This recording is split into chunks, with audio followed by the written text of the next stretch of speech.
কয়দিন টানা নিদ্রাহীন রাত্রি যাপনের পরও আজ ভোর হতে না হতেই দক্ষিণের খোলা বারান্দায় এলো চলে এসে দাঁড়িয়েছিলাম। কতদিন ভালো করে আকাশটাকে দেখিনি। আজ যেন আকাশটাও অন্যরকম। ভোরের মৃদু আলো চারিদিকে ছড়িয়ে পড়েছে। বাড়িতে খুব বেশি লোকজন না থাকলেও কয়েকজন আত্মীয়ের ভিড় আছে। তারাও সব দু একদিন আগে এসেছে। তাদের মধ্যে দু একজন উঠেও পড়েছে। নিশি জল তুলে একটু আগেই বাড়ি ঢুকেছে। অনেকে মর্নিং ওয়াকে বেরিয়েছে। হঠাৎ কিছু কথা দম বন্ধ করে আমার বুকে এসে তীরের মতো বিঁধল। সানাইয়ের বিদায়ের সুর কেউ হার মানিয়ে দেবে। এই দেখো দেখো, সেই মেয়েটার বিয়ে না? হ্যাঁ ভাই, তাই তো শুনলাম। কি দিনকাল পড়লো বলো তো। ওর তো সেদিনই বর মারা গেল, তাই না? ভাববা কত ঢংই না পারে। হ্যাঁ তাই তো, বর মরার কিছুদিন পর থেকেই তো রঙিন শাড়ি পরা, কত কি যে দেখতে হবে কে জানে। প্রথমটাকেও খেয়েও শান্তি হয়নি, এবার একেও খাবে। চোখ দুটো অনেকক্ষণ আগেই ঝাপসা হয়েছে। কখন যে রেলিংয়ের রডটা ধরে বসে পড়েছি তার খেয়ালই নেই, বরং মাসিমণির ডাকটা কানে এলো। রিমি, উপরে কি করছিস মা? নিচে আয়। চোখের জলটা মুছে একটা দীর্ঘশ্বাস ফেলে উঠে দাঁড়ালাম। হায় রে নারী, যাই কিছু হোক না, সব তোমারই দোষ। আমি তো এ বিয়ে করতে চাইনি। নিজের চাকরিটা নিয়ে তো ব্যস্ত আছি। দীপ তো এতটা বাড়াবাড়ি করলো যে শেষমেশ এই বিধবার বিয়ে। সবাই যখন প্রথম শুনেছিল আমার আবার বিয়ের কথা, তাদের মুখের ভঙ্গিমাই বলে দিচ্ছিল আমি কতটা মেয়ে। হ্যাঁ হ্যাঁ, অনেকের এই আড়ালে আবডালে আমার নামে ঠিক এই শব্দটাই ব্যবহার করেছে। আমি নিজের কানেও শুনেছি অনেকবার। আসলে পড়াশোনাকে ভালোবেসে অন্য কিছু ভাবা হয়ে ওঠেনি, তাই প্রেমও হয়ে ওঠেনি। বাড়িতে বিয়ের কথা ওঠায় তেমন কোনো পাত্তা দিতাম না। ইচ্ছে ছিল চাকরি করব, নিজের পায়ে দাঁড়াবো, তারপর এসব নিয়ে ভাববো। কিন্তু শেষমেশ বাড়ির পছন্দের ছেলেকে বিয়ে করেছিলাম। ভেবেছিলাম সব ভালোই হবে নিশ্চয়ই। আর মা বাবা যখন দেখেছে তখন তো আর খারাপ হতে পারে না। বিয়ের পরই না হয় চাকরি করব। এক বুক আশা নিয়ে বিয়েতে মত দিয়েছিলাম। পাত্রপক্ষ আমাদের বাড়িতে আসে, আশীর্বাদও হয়। বিয়ের দিনও ঠিক হয়ে গেল।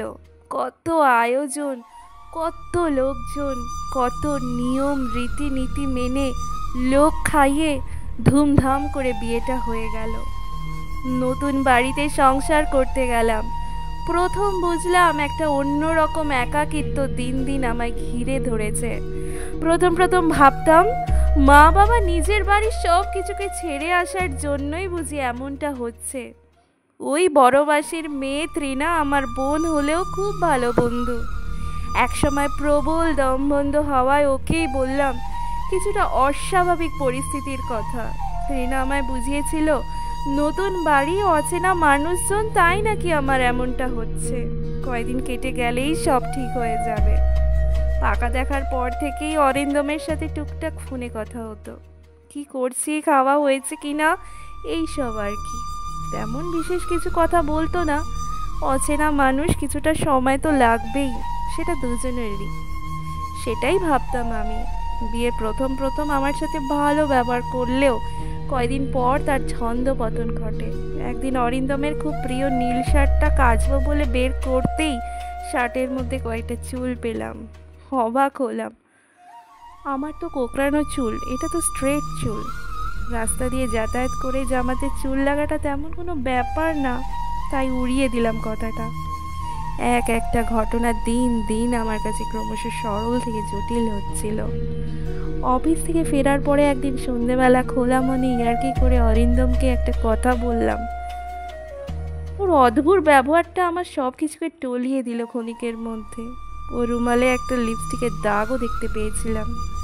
ইয়ার্কির ছলে বলেছিলাম, কি গো, অফিসে আজকাল কি লিপস্টিক বিক্রি হচ্ছে নাকি? তোমার রুমালে তার ছাপ। এটা শুনে আকস্মিক ও কেমন যেন মুখটা খিচিয়ে চোখ বের করে আমার দিকে তেড়ে এলো। আমি একদম যে কিছু বুঝি না তা নয়, তবে কোনোদিন কিছু বলিনি। আমাকে কি তুমি সন্দেহ করছো? আমি কি অফিসে কাজ করতে যাই না? কি ভাবো আমায় যখন যা মনে হবে তাই বলে দেবে? আমি কি তোমার হাতের পুতুল নাকি? চুপচাপ ছিলাম, কিন্তু ও এমন রিয়্যাক্ট করবে বুঝিনি। ধপ করে বসে পড়লাম বিছানায়। মানুষটাকে কেমন এক নিমেষে বদলে গেছে। বিয়ের পর থেকে আজ সকাল পর্যন্ত যাকে দেখেছি, এই যেন সে নয়, অন্য এক মানুষ। তারপরের দিন থেকেই শুরু হলো ওর আসল মূর্তি ধারণ, যেটাকে ও লুকিয়ে রেখেছিল। চিৎকার করে কথা বলা, উঠতে বসতে অকারণে আমাকে কথা শোনানো, আর পারছিলাম না এসব সহ্য করতে। আমি ওর মাকে নিজের মায়ের মতো ভেবে কাছে গিয়েছিলাম। উনি যেন ছেলেকে একটু বোঝান। উনি একজন মেয়ে, তাই ও ওর মেয়ের কষ্ট নিশ্চয়ই বুঝবে। কিন্তু আমি ওর মাকে কিছু বলতে গেলেই উনি আমায় বলতেন, তুমি কেমন মেয়ে মানুষ, নিজের স্বামীকে ভালোবেসে নিজের করে রাখতে পারো না, এটা তোমার সমস্যা। এই নিজের করে রাখতে পারো না কথাটা শুনে আমার কাছে অনেক কিছু জলের মতো পরিষ্কার হয়ে গিয়েছিল। বুঝেছিলাম অরিন্দম অন্য কারোর সাথে সম্পর্কে আছে, আর এইটা ওর বাড়ির লোকও জানে। মা বাবাকে কিছু জানাবো না ভেবেছিলাম, কিন্তু একটা সময়ের পর সেটাও জানাতে হলো। বাবা প্রচণ্ড মুষড়ে পড়েছিল, মাও খুব ভেঙে পড়েছিল। দিন রাত চিন্তায় মগ্ন হয়ে থাকতো। আসলে নিজেদের চেনাটাকে যে এত বড় ভুল হতে পারে তা তারা কল্পনাও করতে পারেনি। বাবা আমাকে সবসময় অভিজ্ঞতার কথা শোনাতো, জীবনে নাকি মানুষ চিনতে ভুল হয় না। সেই নিজের ভুলটাকেই কিছুভাবে মেনে নিতে পারছিলেন না উনি। মা ভাগ্যের দোহাই দিয়ে নিজেকে সান্ত্বনা দিত। এত কিছুর পরেও মা বাবা অরিন্দমকে খুব ভালোবাসতো, যাতে মানুষটা বদলে যায়। ভালোবাসা দিলে নাকি সব কিছু বদলে যায়। তাই কোনো দিন জামাইকে কোনো কথা শোনায়নি, বরং আমাকে মানিয়ে নে বলে চুপ করিয়ে রেখেছিল। আমি বরাবরই প্রতিবাদী, কোনো কিছু অন্যায়ের সাথে আপোষ করতে শিখিনি, তাই চুপচাপ করে কিছু মেনেও নিতাম না। অন্যায়ের বিরুদ্ধে রুখে দাঁড়াতাম, কিন্তু ভারী আশ্চর্যের বিষয় হলেও যে নিজের জীবনে কিছুই করতে পারলাম না। কিছুদিন কাটার পর এক সময় মা বাবার কথাতেই বিশ্বাস করে নিজের মনকে মানিয়ে নিতে শুরু করলাম। নিজের বেলায় কি যে হলো, একদিন হয়তো সব ঠিকঠাক হয়ে যাবে এমনটা ভেবেই চুপ করে রইলাম। সব মেনে নিয়ে সহ্য করে সংসার করতে লাগলাম। না, ঠিক সংসার করা বললে চলবে না, খেলাঘর বলা যেতে পারে। শ্বশুর বাড়িতে থাকাটা দিন দিন কষ্টকর হয়ে উঠছিল। একদিন বাড়ি ফিরে মাকে বললাম, আমি ডিভোর্স দিতে চাই, আমি আর পারছি না। এটা শুনে মা চমকে উঠে বলেছিল, এসব তুই কি বলছিস? তা আবার হয় নাকি? মেয়েদের একবার বিয়ে হয়ে গেলে তাকে সারা জীবন সেখানেই মানিয়ে গুছিয়ে সংসার করতে হয়। জীবনে অনেক ঝড় আসবে, সব কিছুকে হাসি মুখে শক্ত করে উতরে দিতে হবে। আমার চরম দুর্দশার কথা জেনেও মায়ের মুখে এমন কথাটা শুনে অসহায় লেগেছিল। আসলে মেয়েদের জীবন থেকে যখন এই সমাজ বড় হয়ে ওঠে, তখন সব কিছু মানিয়ে নিতে বলা হয়। আমি অবাক হয়ে শুনেছিলাম মায়ের কথাগুলো। নির্বাক দৃষ্টিতে পাশের সোফাতে ধপ করে বসে পড়েছিলাম। যদি আমরা অত্যাচারিত হয়ে স্বামীর বাড়িতে মারাও যাই, সেটা খুবই ভালো ব্যাপার, খুবই সুখকর। সেখানেও সমাজের কিছু মানুষ বলবে, সতী লক্ষ্মী স্ত্রী স্বামীর কোলে মাথা রেখে স্বর্গে গেছে। একটা মেয়ের ভালো থাকার চেয়েও লোকে কি বলবে বা ভাববে, তা যখন বড় হয়ে ওঠে তখন সেই মেয়েটার বাঁচাটা অমূলক হয়ে ওঠে। এইভাবেই শ্যাওলা জমা নদীর মতো আমার জীবনটাও গতি হারিয়ে স্তব্ধ হয়ে উঠেছিল। বর ভালো চাকরি করে, একেবারে সরকারি চাকরি, মোটা মাইনে পায়, বড়লোক শ্বশুর বাড়ি, টাকা পয়সা, বাড়ি গাড়ি, লোক লস্কর, গয়না সম্পত্তি কি নেই? সবই তো আছে, শুধু ভালোবাসা নেই, মনুষ্যত্ব নেই। অরিন্দম যে মেয়েটার সাথে সম্পর্কে ছিল, তাকে ওর বাড়ির লোকের পছন্দ ছিল না। ওদের শিক্ষিতা, সুন্দরী, পয়সাওয়ালা বাবার মেয়েকেই দরকার ছিল। কিছুটা স্ট্যাটাস মেইনটেন বলাও যেতে পারে। ওদের পছন্দর মতো ওরা পেয়ে গিয়েছিল। এমনি করেই সব চলছিল। রঙিন মোড়কে মোড়া হয়ে গিয়েছিল জীবনটা, কিন্তু আদতে ছিল ফ্যাকাশে, যেখানে রঙের ছিটে ফোটাও ছিল না মোটেই। দিন দিন অতলে তলিয়ে যাচ্ছিলাম। এভাবেই তো আর 5টা সাধারণ মেয়ের জীবন চলে যায়। শাড়ি পায়, গহনা পায়, খেতে পায়, আশ্রয় পায়, থাকতে পায়, আর কি চাই?